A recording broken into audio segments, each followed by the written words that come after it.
Peace and blessings, beautiful souls, magnificent beings.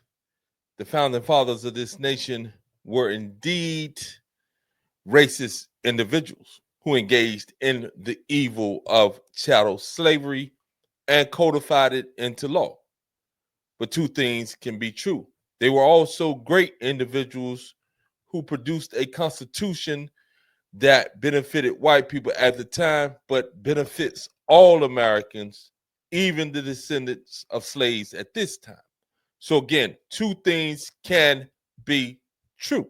Allow us to listen to this debate right here.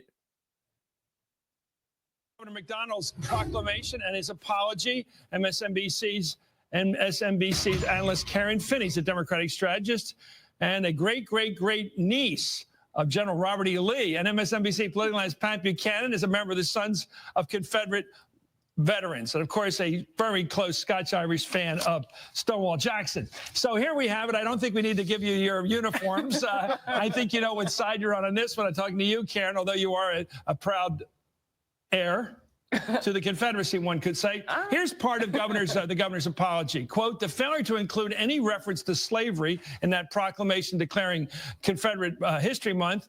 And for that, I apologize to any fellow Virginian who has been offended or disappointed. The Confederate History Month proclamation issued was solely intended to promote the study of our history, encourage tourism, and recognize Virginia's unique role in the story of America. What kind of So this is about 12 years ago, but it's one of the stories that I found that I just wanted to bring out. And again, many individuals do not like to discuss the elephant in the room when it comes to slavery, the founding fathers, whether they were good, great men, whether they were evil men. Two things can be true. Allow me to share with you my story when it comes to drug dealing. My family and those who like me and love me, they see me and saw me as a good individual who engaged in some bad behavior when it came to the selling of drugs. But they didn't view me as an evil individual. But to those children whose parents I was selling the drugs to, that helped them to destroy themselves, that took away from their children, that made their life extremely more difficult, that pretty much destroyed many of them because of their drug addiction. I was to them, to their children, I was an evil individual who took advantage of their parents' weakness, and I did it for personal gain. Two things can be true. My family saw me as one individual, and what I did for them and how I treated them, rightfully so, they should see me as that. What I done to the parents of the kid that may view me as an individual that helped to destroy their mother's lives, to make their situation and their life growing up that much, make their life much more difficult, then they're true as well. So if they view me as that individual at that time, as in that time that I was that individual, they were correct, and my parents was correct, and my family were correct, and my friends were correct. So two things can be true. And this is where, this is where America falls apart. The right doesn't want to acknowledge that slavery was evil, it was bad, that the founding fathers engaged in some evil activity for the benefit, personal benefit of themselves and of the nation, to the exclusion of those doing that type of work as slaves, to the ideal of you enslaving an individual solely based off their race. That's racist, period. You know what I mean? If blacks were to do it, any individual group does that because of the race, then it's racist at its core. Simple and plain. Two things can be true. They were racist when they engaged in that behavior, and they were great men who engaged in other behavior that built the foundation of a great nation, in spite of all the evil that has come through within the nation. You and I must be able to discuss these things as adults and on a level where we hold individuals accountable for their actions and not just try to one-sided. The Dems want to make it all about being a victim of the racist system. Those white conservatives and many black conservatives want to make it all about the past doesn't matter. It's all about what you're doing now. But then they cry about DEI. So it's two things can be true at the same time. Again, neither one of these extreme sides are willing to come and sit down and be able to wrestle with two things being true at the same time. And this is why the divide continues to be extreme. And with that being said, yes, I voted for Donald Trump, and I will vote for Donald Trump again if he were to run again against any Democrat that don't know the difference between a man, a biologically born man, and a biologically born woman, and who would leave the borders open for all types of individuals to come into the country unvetted when you got millions or you got over 700,000 homeless individuals in America as it is.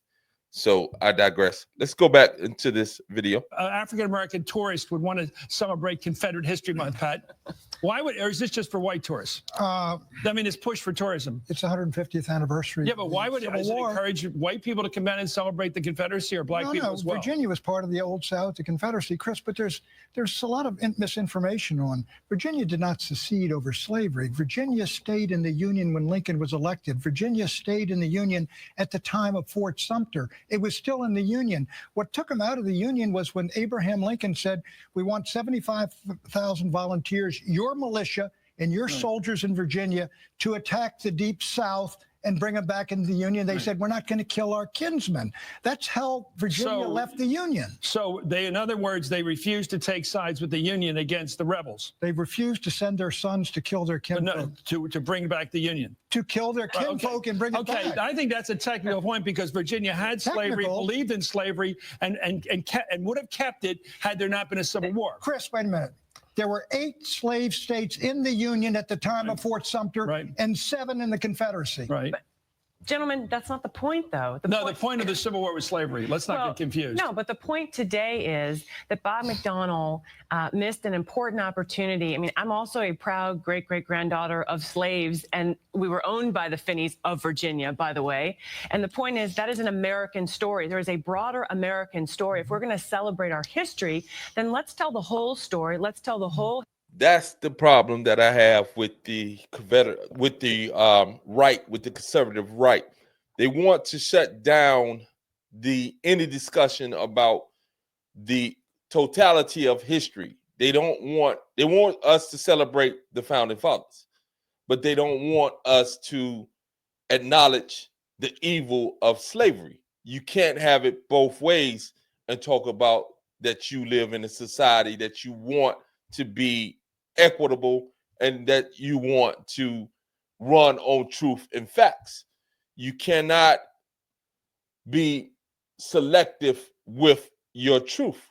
We cannot teach individuals about how great the founding fathers were and not teach them about how horrific slavery was. It is all tied together. So at the end of the day, if you're not going to teach both, then don't teach either. Because again, both of those are part of American history, an important part of the foundation of America. So again, you can't get away with that. And again, I'm an individual that voted for Donald Trump. And I will vote for Donald Trump again if he was up against any Democrat that doesn't know the difference between a man and a woman, that leaves open borders, that pushes unrestricted abortions. I am a person, your body, your choice, but that doesn't mean that your choice to exterminate a pregnancy isn't the extermination of a human life at its infancy.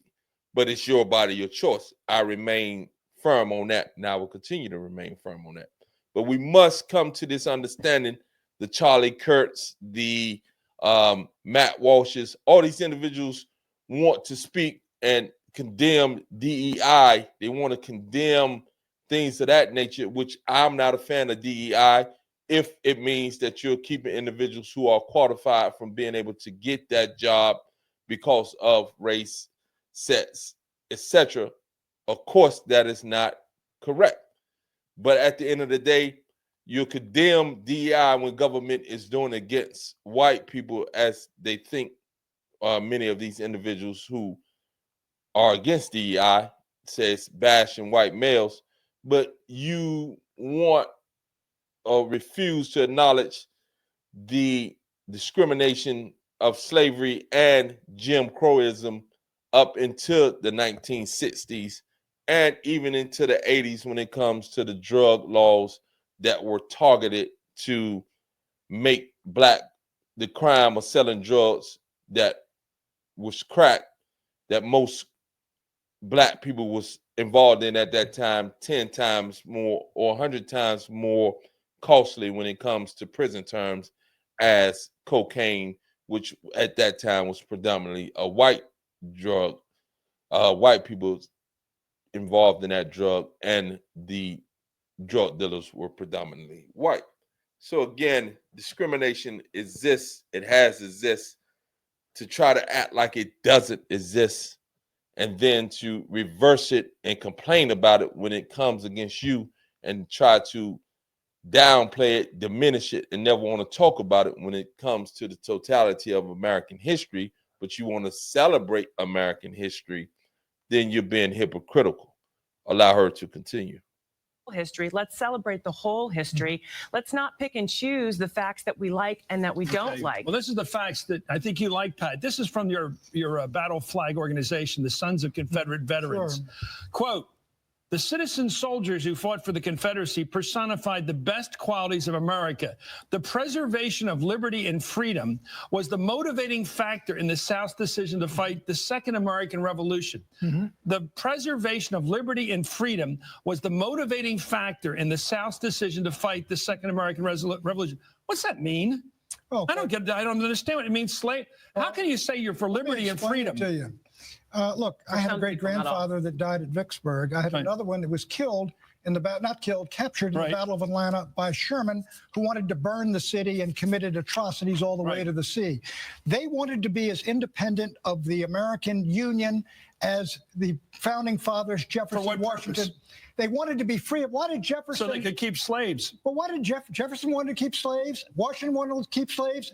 Five of your first. 600,000 Americans were dead because you guys wanted to keep slaves. That is complete nonsense, Chris. Isn't? Your founding fathers had slaves. I know. Five of your top seven. That was wrong. Was that why they wanted to be free of non-slave England? Lincoln was elected in 1860. Immediately, the South began to secede over what issue? They began to secede over the fact Lincoln was elected, the Republican Party was in power. Lincoln didn't get a single electoral vote in the South. Okay. They wanted out of the Union. Why? Like the founding fathers wanted out of Britain. What was the issue? So the issue was it voting depends rights? on it. Was it a slow? So Pat is avoiding the answer. Of course, the issue was slavery. They wanted to keep slaves. It is what it is. And we must come to understand that the American history is complex. And it is indeed challenging for many individuals. It's not that challenging for me.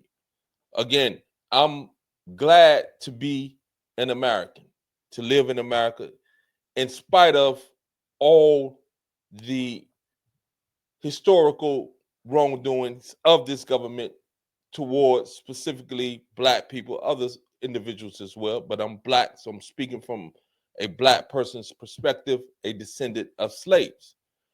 Again, even with that being the reality, even with the Jim Crowism, even with my mother being born and she's alive today, the first 20 years of her life, she was born in the Jim Crow South, having to go in the back door, having to not sit in the specific places on buses.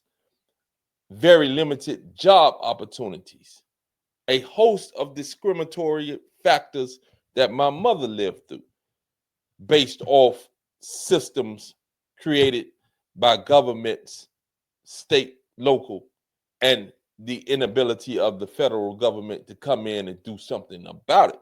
So again, I know the history. I understand the history. That still doesn't take away from me being a proud American today and actually going about doing the work, putting in the sacrifice, developing the discipline in order to make the most out of this great opportunity I have, in spite of the evil that has existed within this society and still has a place in society, not to the degree that it had before. But when you listen to individuals trying not to justify or trying to justify or not answer the fact that, of course, the South seceded because they wanted to keep their free labor. It is what it is.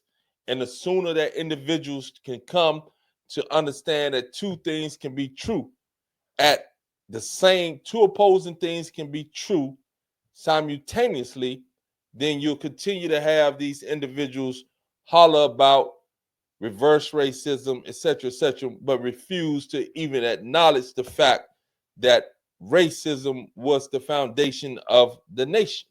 And if it's reverse racism, then you're calling it out. Then you acknowledge the evil that has led up through this reverse racism. And I'm not condoning reverse racism. And in fact, to be honest with you, the only people that can engage in reverse racism is the government, because black people don't own anything that white people need to survive in this society. Black people don't own it. It is what it is. And you could be racist as black, but in order to practice racism, you have to be able to deny individuals a livelihood on the level that you have, deny them access on the level that you have. And many individuals, most blacks, don't own anything that white people depend on in order to survive. That's just facts. Allow them to continue. Postal Service? What was the issue? Virginia, Was it they didn't crops? want to kill their own kinfolk. The issue, Pat, That's Virginia's issue. well, let's get started. The secessionist movement began over the issue of slavery. That's all I'm asking. Tell me I'm wrong. Here's where you're wrong. Lincoln's first inaugural offered to make slavery permanent. He offered to help run down fugitive slaves if the seceding states came back. The issue was the expansion of slavery into the territories. Lincoln ran on that. No, he held to that. That's right. So that's true as well. So Lincoln, a lot of individuals see him as being the liberator of slaves. It wasn't because he felt that slavery was wrong to that degree. It was more so the fact he didn't want the South to secede. And in doing so, if he could have kept slavery, he said it in his own words, I haven't pulled it up, I should have had it available, that if he had an ability to save the South with keeping slavery available, it would have been done. Keep the South from seceding. But he chose to go the route that he chose, but not out of some great moral awakening. It was the fact that he didn't want the nation to splinter apart. Allow them to continue. They scared the hell out of the Confederacy. They formed the Confederacy. They seceded from the Union. Lincoln said, you're not going to escape from the Union. The Union's indissoluble. You're sticking with us. And your side said, let's fight. Someone said, for God's sakes, let's hear both sides. Let's not re-adjudicate the Civil War. Well, that's exactly what's going on here. The governor of Virginia wants to proclaim the glories of the Confederacy without mentioning the issue upon which it was founded. Exactly right. I think that's an oversight, not a mistake. I think it's and worse by the than way, an many oversight. people believe that he did this to solidify his base and perhaps win himself a place on the ticket next time around as the conservative counterpoint to. Again, this is a deep conversation. Many individuals can't handle it, and they would immediately revert to name calling and or to wanting to yell someone down in order to get their point across instead of speaking on the facts. Two things can be true and two things can be correct. Of course, the founding fathers were great, but they were also evil in their participation in solidifying and codifying into law slavery. So they were both, and this is an actual fact. And you cannot discuss American history without discussing slavery. But we'll finish with this point. Those of us who are Black, you cannot continue to litigate the past at the expense of the now and the future. Many individuals are still stuck on blaming white folks, blaming slavery, blaming Jim Crow, blaming everything that has happened in the past for their unwillingness to do anything today to make the sacrifice, to develop the discipline necessary in order to create a life that is valued and that is fulfilling for themselves. Again, in today's time, you're wasting your time trying to litigate the past, acknowledge the past, be aware of the past, dig into the now and into the future, and allow yourself to prosper, because you live in a nation where prosperity can be achieved by anyone who has the mindset, the discipline, and the drive to do so. That's what you're lacking. It is not slavery. It is not Jim Crowism. It is not discrimination that's holding you and I back in 2025. Racism can't stop you. Nothing can stop you. And none of that stuff is to the point where it is extreme enough to cause a disruption within your life to that degree. You and I are our own worst enemy, or we're our own greatest champion. We must become our own greatest champion. If you enjoyed the video, please subscribe, leave comments. I'll catch you at the next one. Peace.